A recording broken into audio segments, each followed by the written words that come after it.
Argentina fans അവരുടെ കഴിഞ്ഞ world cup കളിയുടെ 3rd ആനിവേഴ്സറി സെലിബ്രേറ്റ് ചെയ്തുകൊണ്ടിരിക്കുകയാണ്.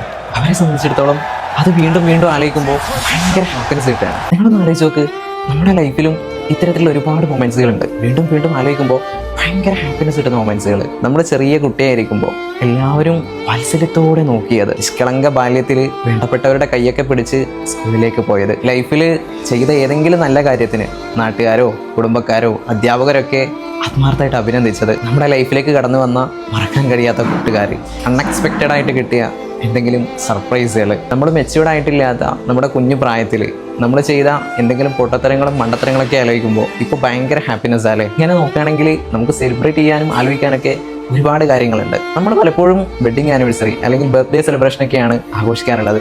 അതിനൊക്കെ അപ്പുറത്ത് ഒരുപാട് ചെറുതും വലുതുമായിട്ടുള്ള ഇത്തരത്തിലുള്ള മൊമെൻറ്റ്സുകളുണ്ട്. വീണ്ടും വീണ്ടും ആലോചിക്കുമ്പോൾ ഭയങ്കര കുളിർമ കിട്ടുന്ന ഓർമ്മകൾ, ഒരിക്കൽ കൂടി കടന്നു വന്നെങ്കിലും ആഗ്രഹിക്കുന്ന ഒരുപാട് ഫ്രൂട്ട്ഫുൾ ആയിട്ടുള്ള ഒരുപാട് ഓർമ്മകൾ. ഇതൊക്കെ സ്റ്റാറ്റസും സ്റ്റോറി ഇട്ട് ആഘോഷിക്കണമെന്നോ അല്ലെങ്കിൽ ആളുകളെയൊക്കെ കൂട്ടിച്ചേർത്ത് സെലിബ്രേറ്റ് ചെയ്യണമെന്നൊന്നും അല്ല പറഞ്ഞു വരുന്നത്. ഇടയ്ക്കിടയ്ക്ക് ആലോചിക്കുക. ചിലതൊക്കെ കിട്ടണമെന്ന് വല്ലാതെ ആഗ്രഹിച്ചിട്ടും നഷ്ടപ്പെട്ടു പോയിട്ടൊക്കെ ഉണ്ടാവും. ഇത്തരത്തിലുള്ള ചിലതൊക്കെ ആലോചിക്കുമ്പോൾ നമുക്ക് നഷ്ടബോധം ഉണ്ടാവില്ല, ഭയങ്കര ഹാപ്പിനെസ് ആയിരിക്കും.